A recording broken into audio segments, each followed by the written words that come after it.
Financial markets పై పట్టు సాధించాలనుకునే వాళ్ళు Revanth conduct చేసే వెబినార్ కోసం ఈ నెంబర్ కి కాల్ చేయండి. నమస్తే, వెల్కమ్ టు సుమన్ టీవీ. నేను విష్ణు. ప్రస్తుతంతో పాటు certified financial planner doctor Bachchu Anil Kumar గారు వారితో మాట్లాడదాం. సార్ నమస్తే. సార్ నమస్తే అండి. సార్ అనిల్ గారు, మోడీ 3.0 కనుక కంటిన్యూ అయితే ఫలానా సెక్టార్స్లో పెద్ద ఎత్తున ర్యాలీ రాబోతుందంటూ గత నెల 2 నెలల నుంచి పెద్ద ఎత్తున ఎక్స్పెక్టేషన్స్ ఉన్నాయి. అయితే మరి లాస్ట్ 1 వీక్ 10 డేస్ నుంచి చాలా మంది రకరకాల మోదీ స్టాక్స్ అంటూ మోదీ సెక్టార్స్ అంటూ కూడా ఇవ్వడం జరిగింది. ఏంటి అసలు రేపు జూన్ 4న కన్ఫర్మ్ అయిపోతుంది కాబట్టి లోక్సభలో బీజేపీకి ఎన్ని సీట్లు రాబోతున్నాయి అనేది. అయితే ఏంటి అసలు ఇక్కడి నుంచి సెక్టోరియల్గా ఏ సెక్టార్స్లో మనం పెద్ద ఎత్తున మొమెంటం చూసే అవకాశం ఉందంటారు అసలు? ఇప్పుడు ఏంటంటే కొన్ని సెక్టర్స్ యాక్చువల్ మీరు చెప్పినట్టు మోడీ స్టాక్స్ అంటున్నారు.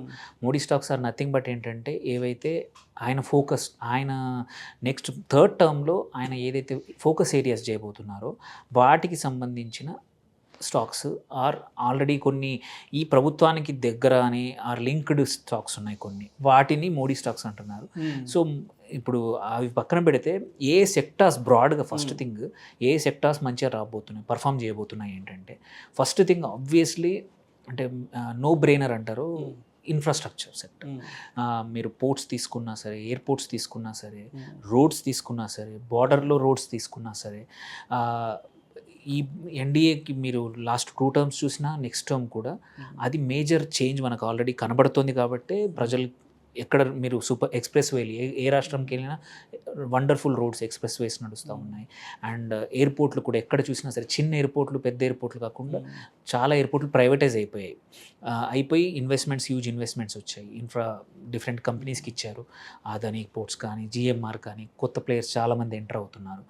So infrastructure is one area పక్కా నెక్స్ట్ 5 ఇయర్స్కి ఎటువంటి డోకా లేదు, డబ్బులకి ఇబ్బంది లేదు, అండ్ గవర్నెన్స్ బాగుండింది అండ్ సేమ్ గవర్నెన్స్ కాబట్టి పాలసీ సేమ్ ఉండబోతుంది. కాబట్టి infra is one area.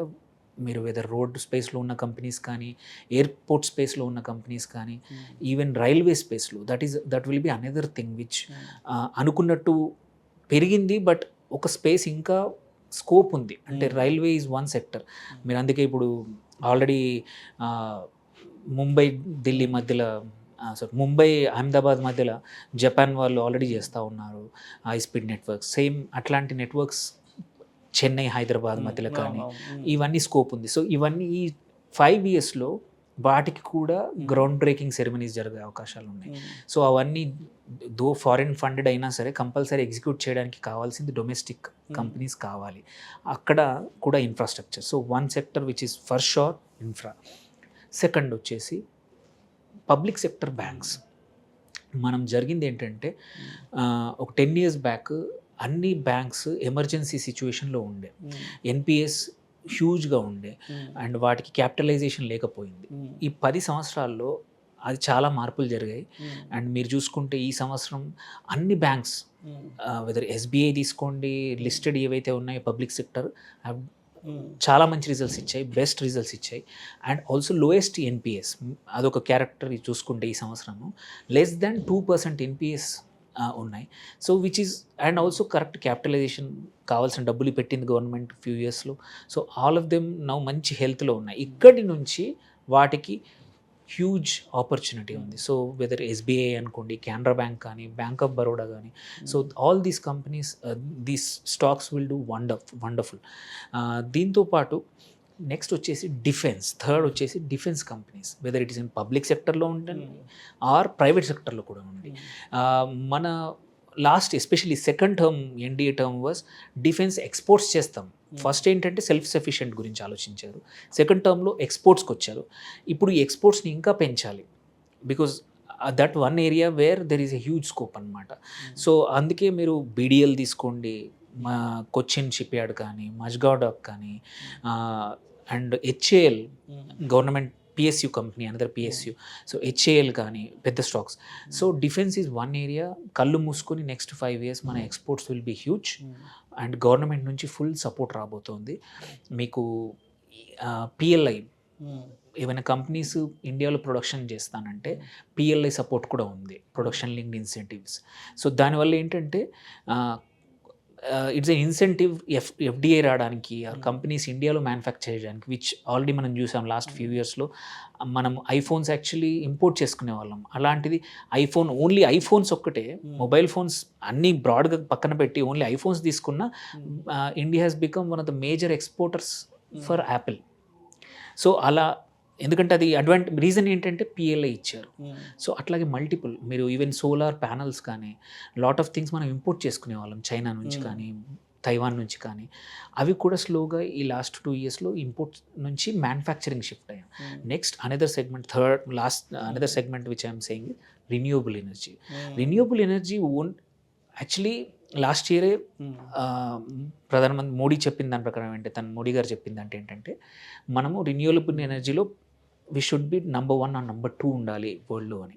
And we are I think now 3rd or 4thలో ఉన్నాము. సో అందులో మనం ఆ ఫోకస్ కావాలి అంటే ఓన్లీ ఇంపోర్ట్స్ పైన డిపెండ్ అయితే కష్టం అనమాట. ప్రైజింగ్ అనుకోండి, అనుకున్నంత మ్యానుఫ్యాక్చరింగ్ కెపాసిటీ బయట నుంచి తెచ్చుకోవడం కన్నా. అందుకే లాట్ ఆఫ్ ప్లేయర్స్ మీరు చూసుకుంటే లాస్ట్ ఇయర్ మ్యానుఫ్యాక్చరింగ్లో వాళ్ళ క్యాపిటల్ ఆల్రెడీ డిప్లై చేశారు. సో ఈ year we will see the results. Most of the weather it is KPI Green కానీ, టాటా పవర్ కానీ, ఆదాని గ్రీన్ ఎనర్జీ కానీ. సో ఇది one sector where renewable energy is one sector where you have lot of opportunities. And last వచ్చేసి ఇంకొకటి sector వచ్చేసి మన ఏమంటారు ఎఫ్ఎంసీజీ కన్జంప్షన్ అండి. అంటే అది ఎప్పుడు అందరూ అనేదే అంటాం కానీ, బట్ ఏంటంటే when you see all the GDP numbers కానీ ఇవన్నీ చూసినప్పుడు డిస్పోజబుల్ ఇన్కమ్ అనేది పెరిగింది. సో ఎఫ్ఎంసీజీ అండ్ హాస్పిటాలిటీ రెండు కూడా మీరు చూస్తే ట్రావెల్ పెరిగింది, అందరూ హాలిడేస్ పెరిగింది, అండ్ ఎఫ్ఎంసీజీలో డైలీ కన్జంప్షన్ ఏవైతే ఉన్నాయో అన్నీ పెరిగాయి. సో ఈ 4-5 సెక్టర్స్ మీద ఫోకస్ పెడితే అంటే మంచి స్టాక్స్, ఇందులో కూడా ర్యాండమ్గా పేరు లేని పర్ఫార్మెన్స్ లేని వాళ్ళని తీసుకునే కన్నా కొంచెం డీసెంట్గా కొంచెం చూసుకొని ఈ సెక్టర్స్లో మార్కెట్ లీడర్స్లో పెడితే సరిపోతుంది. అంటే ప్యాసివ్గా మార్కెట్ అంటే మీరు ఎక్కువ ఎఫర్ట్ పెట్టకుండా మీరు పెట్టిన డబ్బులు మాత్రం చాలా పెరిగే అవకాశాలు ఈ సెక్టర్స్లో ఉన్నాయండి. Right. Thank you sir. Thank you so much doctor Anil Kumar గారు. థ్యాంక్ యూ అండి. ఏదైతే ఎన్నికల ఫలితాలను దృష్టిలో పెట్టుకొని లాస్ట్ 1 month నుంచి, లేదంటే ఎస్పెషల్ లాస్ట్ 1 week నుంచి కూడా మోదీ 3.0 కనుక కంటిన్యూ అయితే పలానా సెక్టార్స్లో మంచి ర్యాలీ రాబోతుందంటూ కూడా ప్రతి ఒక్కరు వాళ్ళ ఎక్స్పెక్టేషన్స్ చెప్పడం జరుగుతుంది. అండ్ ఇవాళ మన ఆడియన్స్ కూడా కొంత ఇన్ఫర్మేటివ్గా, నాలెడ్జ్ పర్పస్గా వాళ్ళకు కూడా మీరు చెప్పడం జరిగింది sir. Thank you so much sir. ప్రేక్షకుల విజ్ఞప్తి, ఈ వీడియోలో ప్రస్తావించబడిన అంశాలు కేవలం ప్రేక్షకులకు ఇన్ఫర్మేషన్ కొరకు, నాలెడ్జ్ పర్పస్ కొరకు, ఎడ్యుకేషన్ పర్పస్ కొరకు మాత్రమే వీటి గురించి ప్రస్తావించడం అనేది. ఇవి మా రికమెండేషన్ అయితే కాదు. పెట్టుబడులు పెట్టేవాళ్ళు మీ అడ్వైజర్ని సంప్రదించి మాత్రమే తుది నిర్ణయం తీసుకోగలరని మా మనవి. నమస్తే.